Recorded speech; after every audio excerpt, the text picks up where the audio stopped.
sallallahu alaihi wasallam. Bentuk hal ataupun hai'ah, bentuk tubuh Nabi ni, dia kata di dalam riwayat menyebut Rasulullah sallallahu alaihi wasallam bukanlah orang yang berperawakan ataupun yang bertubuh badan terlalu tinggi. Namun tidak pula baginda Nabi sallallahu alaihi wasallam ini pendek. Di makna dia sederhana. Tidak terlalu tinggi dan tidak terlalu pendek. Kulitnya tidak putih. Kulit Nabi ni tidaklah terlalu putih. Juga tidak sawo matang, pertengahan. Yang kata Nabi sallallahu alaihi wasallam ni dia sempurna di sudut tubuh badan dia sederhana. Bila kita sebut sederhana ni makna dia pertengahan, cantik. Rambut Nabi sallallahu alaihi wasallam, baginda ni rambut dia ikan. Ikan ni makna dia tidak terlalu keriting dan tidak pula lurus. Ikan ni makna dia cantik, sederhana yang pertengahan. Beliau diangkat oleh Allah Subhanahu wa taala menjadi rasul dalam usia 40 tahun. Yang tadi ni adalah bentuk rupa paras fizikal Nabi sallallahu alaihi wasallam. Dan kita semua boleh ambil semua daripada perkara yang berkait dengan Nabi, sama ada tubuh badan ataupun akhlak baginda Nabi sallallahu alaihi wasallam. Tapi tubuh badan ni memang tak boleh kita tirulah. Pasal tubuh badan itu adalah perkara yang telah pun sejak daripada dalam perut lagi, DNA, bangsa, keturunan. Tapi dalam kita nak mengambil ni, antaranya kita boleh ambil, kita kena ambil, iaitulah sunnah kehidupan Nabi sallallahu alaihi wasallam, akhlak dia. Rambut pun boleh tiru juga. Kena nak taruh rambut macam mana rambut Nabi sallallahu alaihi wasallam, kau boleh tiru. Kerana tidak ada yang cela, tidak ada yang kurang bila berkait dengan Nabi ni ataupun Rasul kita ni. Dan Rasul-Rasul yang lain pun begitu juga. Mereka ini adalah mahfuz, dijaga oleh Allah Subhanahu wa ta'ala, dipelihara. Walaupun badan mereka luka, gigi mereka patah, tapi tetap sempurna. Dari sudut apa? Pandangan mata dan pandangan hati, akhlak dan jasmani dan rohani. Kemudian baginda ni macam kita maklum dapat wahyu secara langsung daripada Jibril alaihi salam. Ayat turun, Iqra, bermulalah kenabian, bermulalah kerasulan. Nabi sallallahu alaihi wasallam sebagai seorang utusan Allah Subhanahu wa taala. Allah taala utus Nabi ketika mana Nabi berusia 40 tahun. Jadi sebelum daripada 40 tahun, baginda Nabi sallallahu alaihi wasallam pun dijaga. Cuma wahyu tu tidak turun secara kita kata rasmi. 40 tahun ayat Quran turun bermula. Kemudian ketika itu Nabi sallallahu alaihi wasallam beliau masih lagi tinggal di Mekah selama 10 tahun selepas daripada menjadi rasul. Baginda selama 10 tahun di Mekah berdakwah.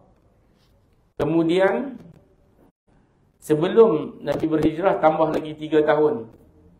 Jadi totalnya adalah 13 tahun di Mekah dalam menyampaikan akidah risalah berkenaan dengan Tuhan, iman. Belum lagi masa itu syariat, bagaimana solat, puasa, belum lagi. Cuma sebelum nak berhijrah tu turun syariat sembahyang. Sebelum tu Nabi jumpa orang, Nabi cerita berkenaan dengan Allah, cerita berkenaan dengan hari kiamat, cerita berkenaan dengan pahala, dosa, syurga, neraka. Hak tu dulu. Kerana waktu tu manusia nak dibawanya adalah tauhid Allah Ta'ala dulu. Kenal Allah Ta'ala dulu. Kalau tak kenal, maka apa yang Allah Ta'ala perintah ni dia jadi tak ambil indah, dia jadi tak ambil berat. Sebab dia tak kenal, dia tak faham. Kita ni kena kenal Allah dulu. Akidah tu kena ngaji dulu. Sebelum nak sembahyang, kena kenal dulu Tuhan. Siapa Tuhan kita ni? Sifat Allah Ta'ala, nama dia, asma, zat, sifat, kekuatan, kehebatan Allah. Apakah perkara yang Allah Ta'ala suruh? Apa yang berlaku kalau kita langgar perintah Allah? Apa yang berlaku jika kita buat sesuatu yang melanggar hukum Allah? Jadi kesan daripada tu ni rasa gerun, takut ni, takwa. Kemudian lepas daripada makna 10 tahun, 3 tahun sebelum hijrah turun kenaan dengan makna total dia 13 tahun lah. Nabi SAW di Makkah. 10 tahun dia di Madinah. Lebih kurang 9 tahun patah balik ke Mekah setahun. Kemudian Nabi wafat. Yang terakhir sekali adalah haji ya. Berarti susunan dia macam tu. Sembahyang, kemudian puasa, zakat, haji. Syahadah utama. Pada kepala dan janggut Nabi SAW. Pada kepala dan janggut baginda Nabi SAW tidak terdapat 20 lembar rambut yang telah berwarna putih. Diriwayatkan oleh Abu Raja' Qutaibah ibn Sa'id daripada Malik bin Anas, daripada Rabi'ah bin Abi Abdurrahman, daripada sumber Anas ibn Malik, bahawa Anas ibn Malik adalah Abu Nadir Anas ibn Malik al-Ansari al-Bukhari al-Khazraji. Dia tinggal bersama Nabi SAW.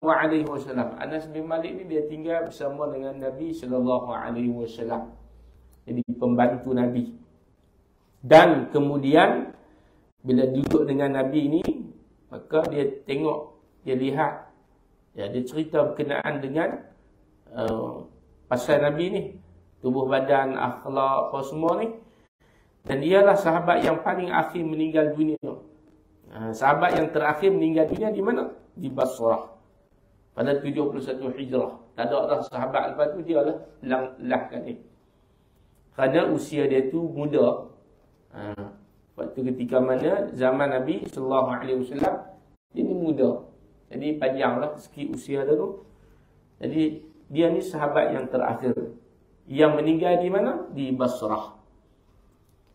Perawi menghilangkan bilangan satuannya daripada puluhan digenapkan. Kerana kebanyakan riwayat mengatakan Rasulullah SAW tinggal di Mekah selama 13 tahun. Tadi pandangan tadi dia kata 10 tahun di Mekah, makna Nabi wafat 60 tahun. Tapi pandangan menyebut Nabi wafat pada 63 tahun. Makna 13 tahun di Mekah. Dan wafat pada usia 63 tahun. Dapat daripada mana angka-angka ni? Daripada hadis yang meriwayatkan adalah para sahabat. Jadi sahabat tu juga daripada hadis sunnah.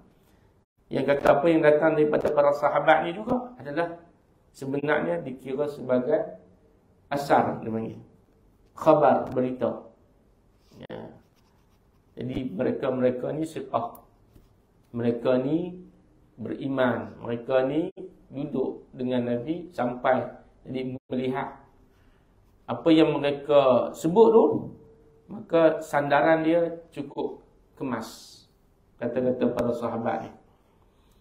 Aku tak pernah orang yang berjanggut panjang tak pernah orang yang berambut panjang terurus rapi dengan mengenakan pakaian merah yang lebih tampan daripada Nabi sallallahu alaihi wasallam. Tak pernah ni makna tak pernah tengoklah orang yang berambut panjang tapi terurus rapi. Neat and tidy, kemas. Dengan mengenakan pakaian merah yang lebih tampan daripada, tak ada orang yang lebih segak daripada Nabi sallallahu alaihi wasallam. Jadi rambut Nabi ni mencapai kedua bahu dia, kena pada bahu. Jadi bahu tu cecah. Tu rambut Nabi sallallahu alaihi wasallam panjang dia sampai ke bahu. Mana cecah. Kedua bahunya Nabi baginda ni bidang. Bidang ni makna dia lebar. Beliau bukanlah seorang yang berperawakan, makna dia tubuh badan pendek, tidak, dan tidak juga terlalu tinggi. Dia tak pendek Nabi ni. Tapi Nabi ni tak tinggi sangat, tidak. Dia tinggi sedang. Molek. Dan diriwayatkan oleh daripada apa? Daripada riwayat Mahmud bin Gailan, daripada Waqi', Sufyan, daripada Abi Ishaq, daripada Al-Barra' ibn Azib radhiyallahu ta'ala rahimahullah. Rasulullah sallallahu alaihi wasallam tidak berperawakan terlalu tinggi dan tidak pula terlalu pendek. Beliau memperawakkan sedang di antara kaumnya. Rambut dia tidak kerinting, bergulung. Rambut bergulung macam dengan apa? Macam dengan Elicat tu zaman dulu. Dengan rambut jenis rintil-rintil macam tu, rambut Maggie. Tidak, makna dia bukan rambut macam tu. Tidak pula lurus, tidak direct sangat macam rebonding tu tak. Tapi dia ikal. Melainkan ikal bergelombang. Dia macam, dia ada macam tu. Cantik lah rambut macam tu. Badan dia tidak gemuk. Nabi ni dia tak gemuk.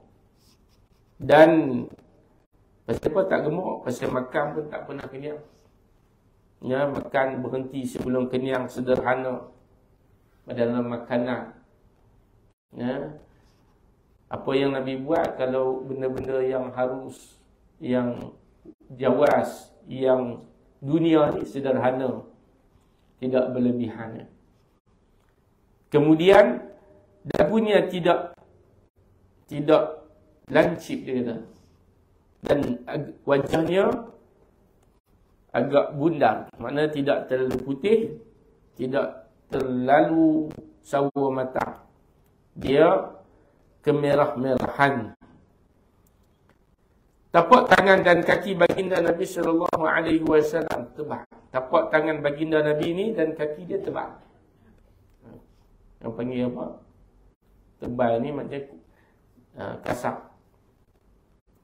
Beliau ketika mana beliau berjalan, baginda Nabi sallallahu alaihi wasallam berjalan dengan tegak seakan-akan beliau turun daripada tempat yang rendah ke tempat, daripada tempat tinggi ke tempat yang rendah. Berjalan dia tu tidak perlahan dan tidak terlalu berlari, tapi dia ada macam apa? Macam berjalan yang tujuan dia ada. Dia tahu ke mana dia nak pergi. Mana dia tak berlenggang. Kan, bukan macam kita ni berlenggang gitu lah. Seolah-olah macam turun di tempat yang tinggi ke tempat yang rendah. Beliau berpaling, maka seluruh badan dia pun ikut berpaling. Bila Nabi berpaling, badan dia, bidang dia, bahu dia pun akan turut berpaling.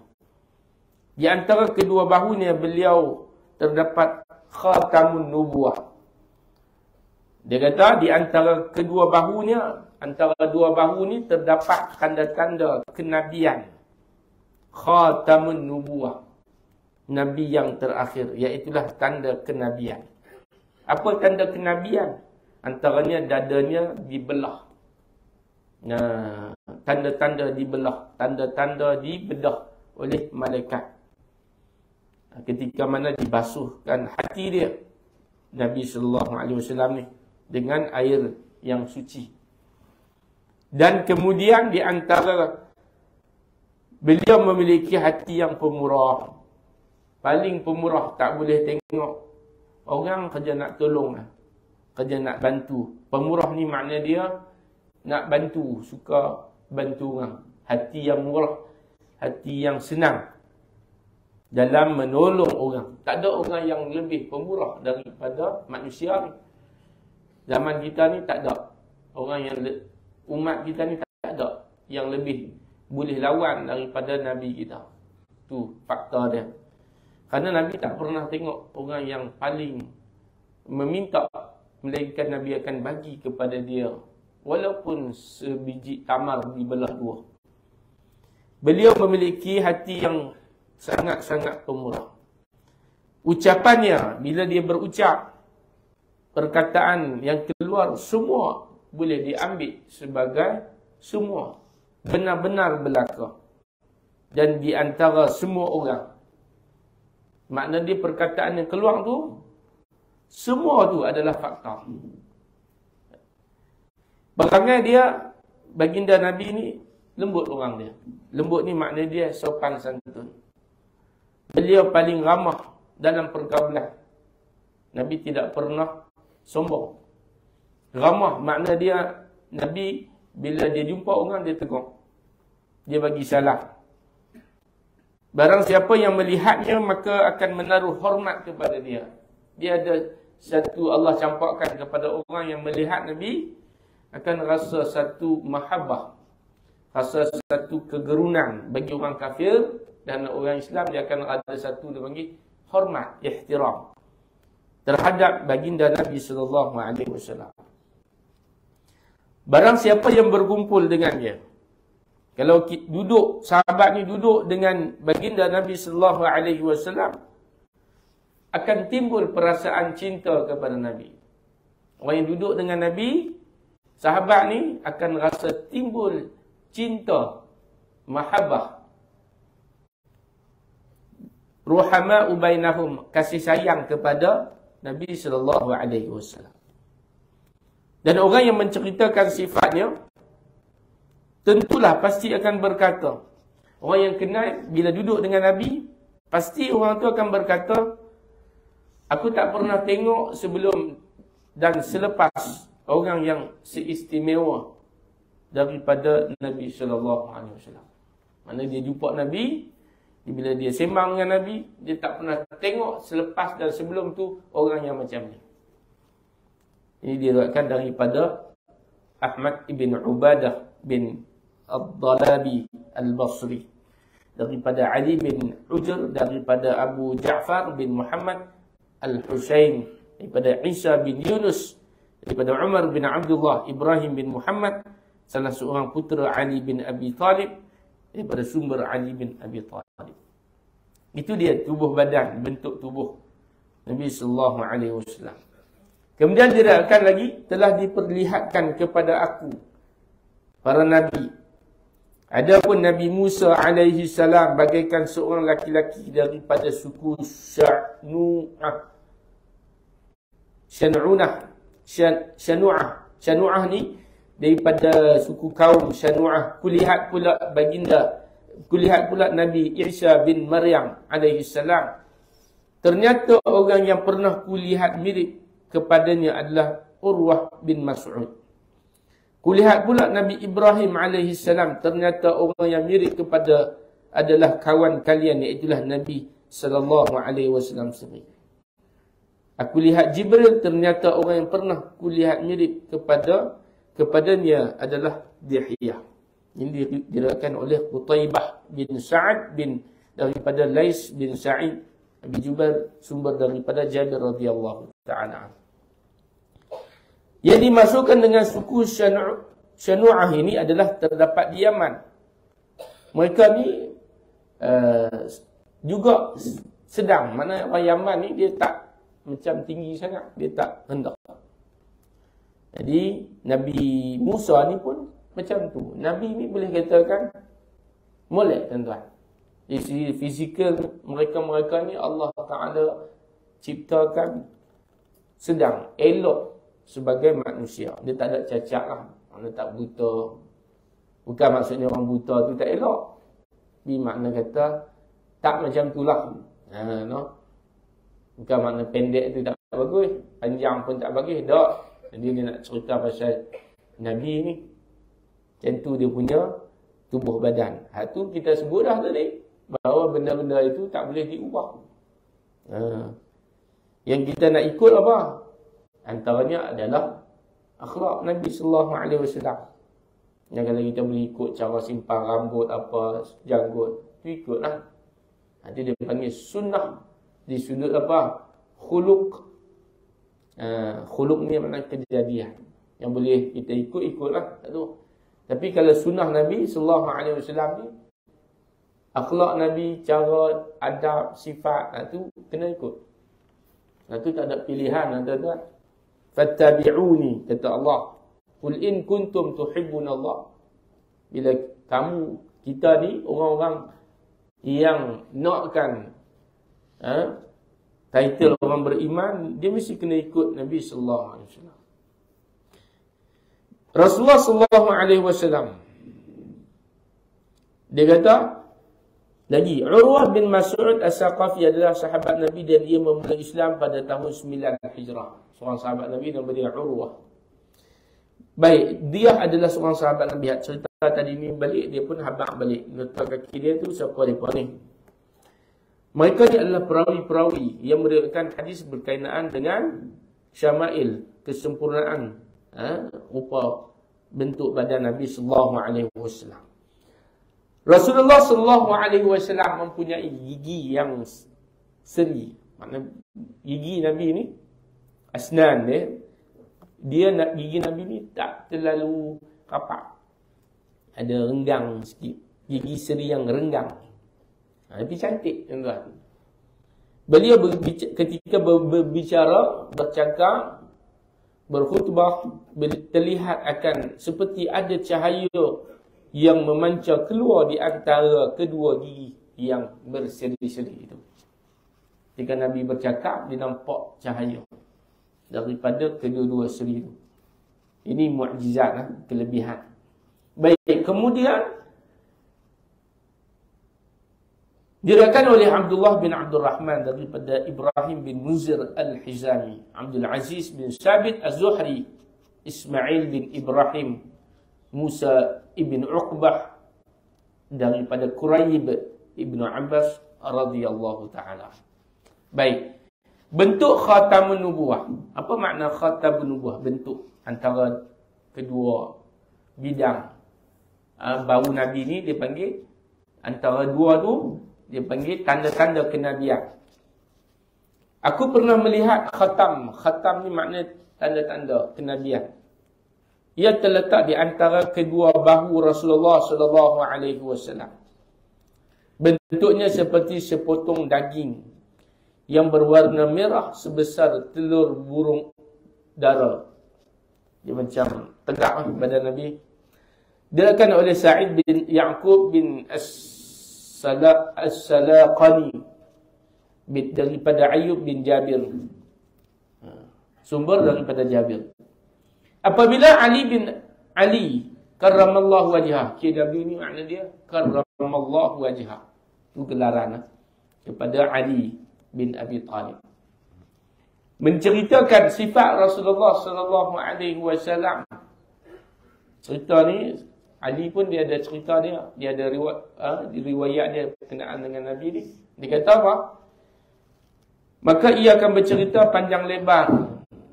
Ia akan berkata di antara kedua bahunya terdapat khatam kenabian, iaitulah khatam para nabi. Nah, ini riwayat daripada siapa? Panjang-panjang daripada Ubadah sampai kepada Ali bin Abi Talib karramallahu wajhah. Itu dia, tuan-tuan. Jadi dia ada Nabi ni, dia ada kat dada dia macam satu panggil sepotong daging yang berwarna merah. Mana dia ada, dia tegak badan dia, sasa. Nabi ni dia jaga badan. Jaga badan lah.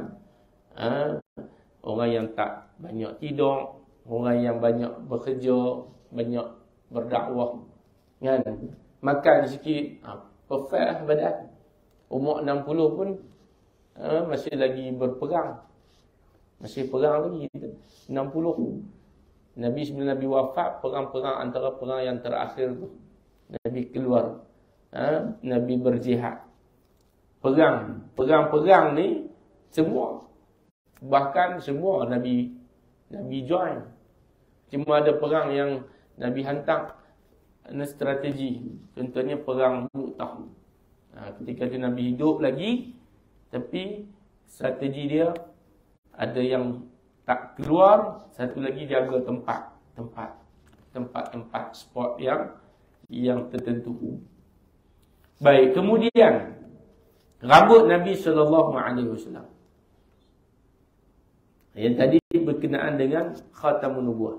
Ia mengatakan kumpulan bulu-bulu di kerananya ia hanya dapat merasakan dengan tidak melihat kepada mata kepala. Jadi yang dikatakan itu hanya berdasarkan rabaan belaka yang makna dia yang sekadar yang nampak lah. Ali bin Abi Talib. Macam mana mereka tengok ni? Mungkinlah ketika mana perang contohnya.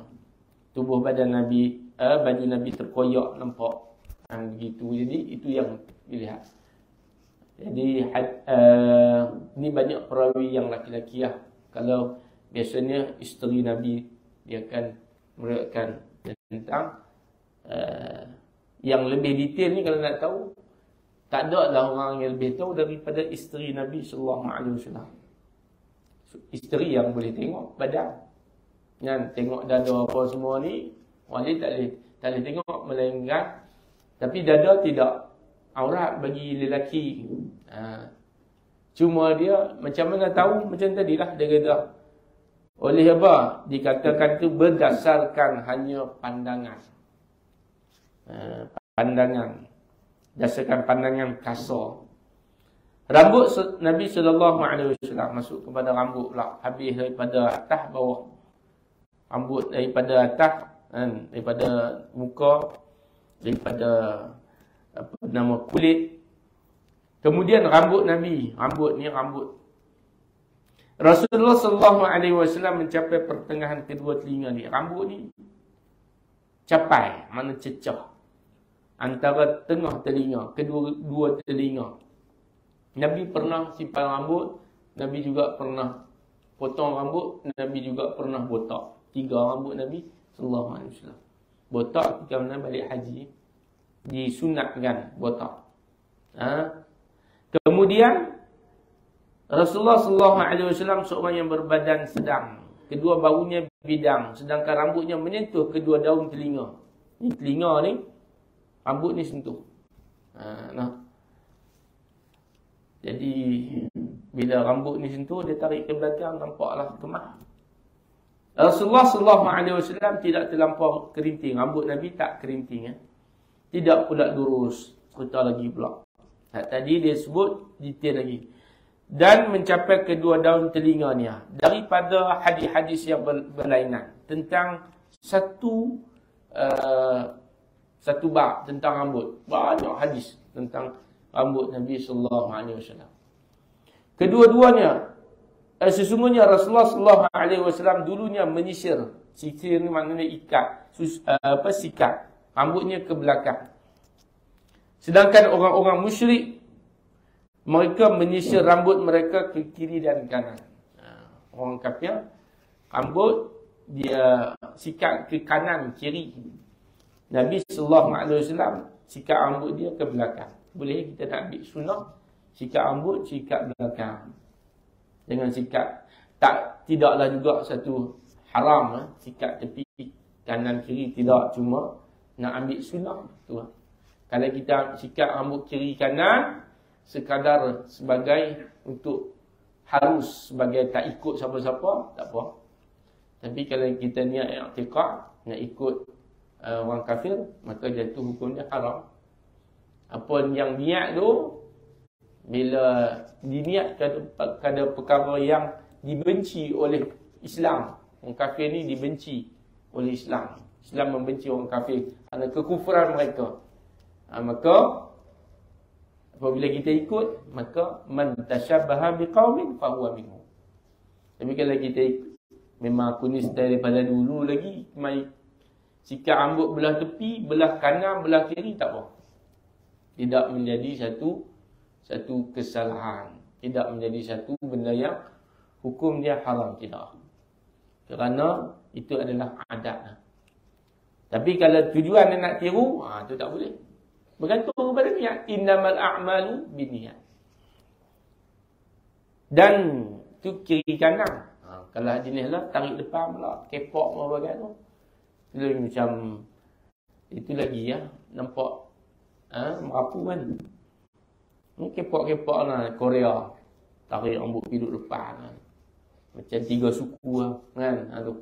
Anak-anak kita pun dia ikut. Jadi 3 suku. Bukan anak tuan-tuan lah, anak hak ikut lah. Kan. Ikut Nabi SAW. Ikut Nabi, ikut orang. Dengan cara hidup, cara duduk. Kan. Ngaji kena duduk dekat-dekat. Kan. Kena rapat, sunnah Nabi. Tak boleh. Dia jangan bersandar. Tu, ada. Macam tu kan, ada. Anda ikut-ikut lah. Kita ikut, kita cinta kepada Nabi. Sebenarnya itu, tapi sanak taklah haram tu. Tak, bukan. Orang tua tak larang apa kan. Ini contoh. Orang muda contoh. Sebab Jibril, pasal apa? Jibril dia pernah menuntut ilmu dengan Nabi, bertanya. Adab. Kira macam ngaji lah. Lutut bertemu lutut. Rapat tuan-tuan. Rapat. Pasal saya tak mau bagi apa? Ada space ramai. Semangat sikit nak bagi. Nabi berkhutbah pun semangat. Macam kita duduk dalam solat Jumaat tu. Kita dengar khutbah macam tu, ramai para sahabat. Kita ramai waktu ketika Jumaat lah. Pasal Jumaat tu wajib, kalau tak wajib tak mariah. Kan? Tu dia. Baik. Ambil satu. Dia sisir. Sikat dia ke belakang. Tarik. Rasulullah SAW. Jadi, tak ada masalah tuan-tuan. Bab yang kata sunnah ni, nama pun sunnah. Tidak wajib. Tapi kalau kita macam tu lah, kita niat. Aku nak ikut ni Nabi. Maka dapat kelebihan yang sangat banyak. Cara bersisir. Cara nak sikat rambut ni tuan-tuan. Nabi sering meminyaki buah minyak. Buah minyak rambut dia. Menyisir, sikat janggut dia. Dan sering waktu menyisir rambut, beliau menutup bau dengan kain kerudung. Kain kerudung itu demikian berminyak seakan-akan kain tukang minyak. Dia cover dengan bau ni, bubuh minyak, letak kain. Supaya minyak itu tidak terkena pada pakaian, tetapi kena pada kain, kemudian dibasuh kain tersebut. Ataupun diasingkan. Ini diriwayatkan daripada Anas ibn Malik. Dia duduk dengan Nabi, dia tengok Nabi yang parti. Macam ni semuanya. Rasulullah melarang bersisir kecuali sekali-kali. Dia kata, melarang bersisir. Larangan dan tegahan pada perkara-perkara sunnah ini, dia tidaklah membawa kepada dosa besar. Tidak. Contohnya pakai cincin. Kan? Kita pakai cincin, Nabi pakai cincin, jari manis, anak jari. Tapi kalau kita pakai jari tengah, tidaklah sampai membawa kepada keharaman. Sehingga haram macam mana haram dosa besar tu, tidak. Dia paling berat pun bila dia tegah, bila Nabi kata macam orang musyrik ni, dia bawa kepada makruh. Makruh lah. Dia tak bawa kepada haram. Tapi kalau macam itulah, niat untuk nak mengikut cara orang kafir, maka jatuhlah haram. Baik, Rasulullah SAW melarang bersisir kecuali sekali-kali. Kecuali sekali-kali, maknanya sekali-sekala. Bila kita nak pakai, kita nak keluar rumah, dia bukan 24 jam depan cermin. Jadi dia 24 jam lama depan cermin ni, buang masa. Itu larang. Yang dilarang itu seperti mana layaknya wanita bersolat. Kaki solat apa? Make up artis. Yang ni Nabi larang. Makna dia banyak masa, habis masa. Pasal apa? Kita ni tak ada masa tuan-tuan. Habis depan, baik baca Quran, baik kita mengaji, baik kita zikir. Nah, Abdullah ibn Mughaffal radhiyallahu ta'ala adalah sahabat Nabi yang masyhur. Ia adalah salah seorang peserta Baitus Syajarah. Peserta Baitus Syajarah. Wafat pada 60 Hijrah, ada pula mengatakan 57. Baik. Lepas daripada cerita pasal rambut, maka uban pula. Beruban lah. Bila dah tua sikit, bila dah meningkat usia, dewasa, maka akan mengalami perubahan warna rambut. Akan mengalami perubahan. Itulah daripada hitam kepada warna putih. Putih itu dia panggil uban. Qatadah bertanya kepada Anas ibn Malik. Pernahkah Rasulullah? Semua tanya dekat Anas ibn Malik. Pasal dia duduk dengan Nabi. Itulah dia. Pernahkah Rasulullah menyemir rambutnya yang telah beruban? Menyemir ni makna dia bagi color balik. Anas bin Malik menjawab, tidak sampai demikian. Hanya beberapa lembar uban saja yang dipelipis, yang trim ya. Namun Abu Bakar pernah mewarnai rambut yang memutih dengan daun pacar dan katam. Katam adalah sejenis tumbuh-tumbuhan yang biasa digunakan untuk memerahi rambut, memerahi, merah, bagi merah. Sedangkan warna dia merah tua. Macam kita kata, bagi apa? Nak bagi warna rambut tu inai, macam tu lah. Yang tu nak bagi apa? Nak bagi rambut warna, asal warna uban, dia nak bagi warna hitam sikit, tapi tak hitam sangat, warna merah. Merah ni nak bagi nampak muda sikit. Bila nak keluar perang, musuh ni takut. Musuh nampak lah muda belakang ni, lari dah musuh. Tapi bukan untuk nak tabarus ya. Kita nak tunjuk, nak saja-saja fashion, tidak. Tapi atas tujuan dia panggil tujuan yang penting lah. Ada maslahah, ada maqasid dia. Adapun orang hari ni dia saja bubuh inai, bagi beruban, nak bagi nampak segak. Tu lain lah tu. Tujuan nak bagi orang puji, nak bagi nampak segak, nak bagi nampak muda. Bila nampak muda, kita pun lupa usia kita, lara lagi. Kan? Orang biar nampak tua. Biar nampak tua, ingat mati. Ni nak bagi nampak muda, nak seronok lagi. Jadi, dalam satu hadis riwayat Ibnu Abbas radhiyallahu ta'ala, sepupu Nabi ni, Ibnu Abbas ni, dia mengatakan, Abu Bakar berkata, wahai Rasulullah, tengoklah tuan-tuan, banyak perawi-perawi ni, banyak orang-orang yang disebut sebagai orang rapat dengan Nabi. Pasal tubuh badan ni, orang lain tak boleh tengok. Yang boleh tengok ni Abu Bakar. Siapa dia Abu Bakar ni? Pak mertua Nabi. Kan? Jadi dia pun tengok. Nabi SAW, dia pun sebutlah sabda. Wahai Rasulullah, sungguhnya anda telah beruban. Abu Bakar kata kepada Nabi SAW, Rasulullah, kamu dah beruban dah ni. Rasulullah jawab apa? Surah Hud, surah Al-Waqi'ah, surah Al-Mursalat, surah Amma, surah Iza Syamsu Kuwirat. Ini surah apa? Surah Hud, Al-Waqi'ah, surah Amma Yatasa'alun, surah Iza Syamsu Kuwirat. Surah apa ni? Surah yang menyebabkan Nabi sallallahu alaihi wasallam beruban. Apa surah ni boleh menyebabkan beruban? Pasal surah ni cerita pasal hari kiamat. Nabi fikir pasal hari kiamat, fikir sampai beruban. Kita fikir pasal saham, forex sampai beruban. Kita fikir pasal nak makan pun ni, buat bisnes sampai beruban. Fikir pasal dunia beruban. Beza. Kan? Nabi fikir pasal hari kiamat ni, macam mana umat aku ni nak selamat. Macam mana umat aku ni pada hari kiamat fikir sampai beruban. Sebab tu Nabi sebut dua perkara yang menyebabkan orang tu tua, bermatang, beruban. Yang pertama adalah banyak fikir. Yang kedua adalah banyak cita-cita. Banyak fikir ni Nabi, banyak fikir lah. Bila kita banyak fikir, maka kita akan cepat dewasa. Satu riwayat, wahai Rasulullah, riwayat yang lain, kami melihat anda sesungguhnya telah berubah.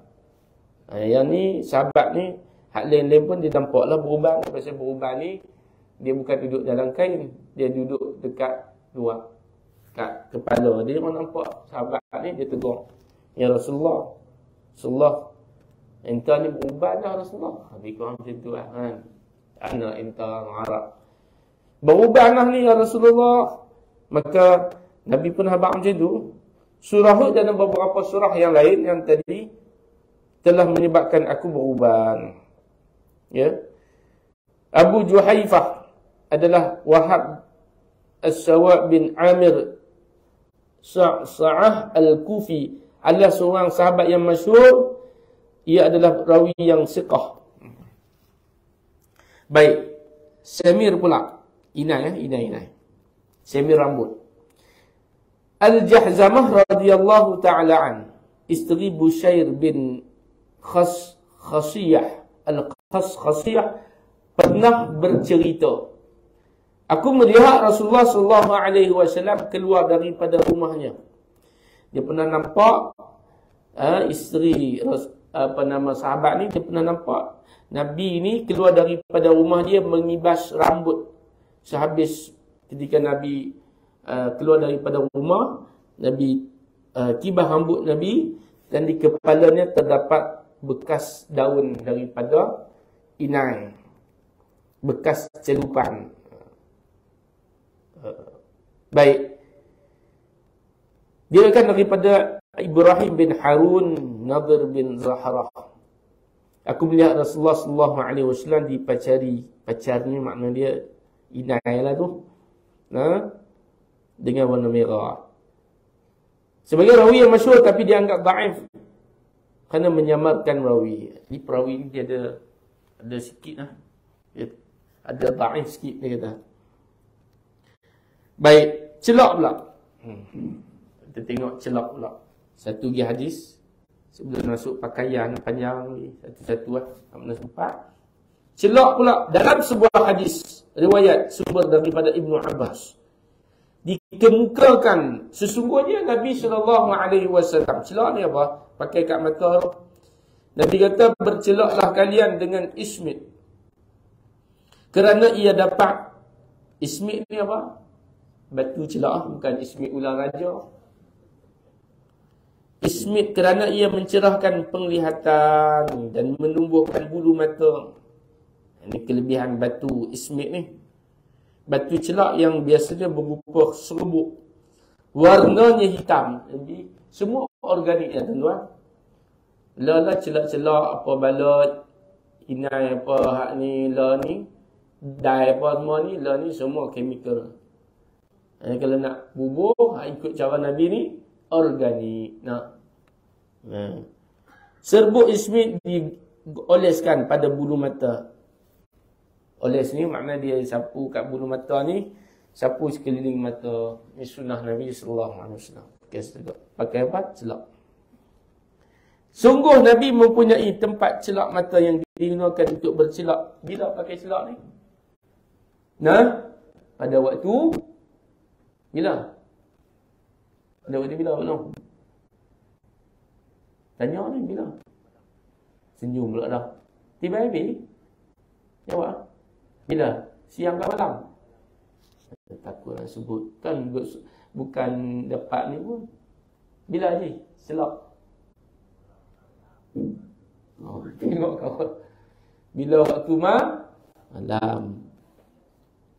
3 olesan di sini dan 3 olesan di sini. 3 kali. Cukuplah takat tu, insya-Allah. Baik, pakaian nanti pula nanti insya-Allah. Yang baik datang daripada Allah Subhanahu wa taala. Yang kurang yang lemah saya mohon maaf. Mudah-mudahan kita mendapat sesuatu daripada kitab Syama'il Muhammadiyah. Wabillahi taufiq wal hidayah. Kita tangguh dengan tasbih kafarah dan surah Al-Asr. Subhanakallahumma bihamdik asyhadu an la ilaha illa anta astaghfiruka wa atubu ilaik. Wal 'asr innal insana lafi khusr illa alladhina amanu wa 'amilus shalihat wa tawasaw bil haqq wa tawasaw bis sabr. Assalamu alaikum warahmatullahi wabarakatuh.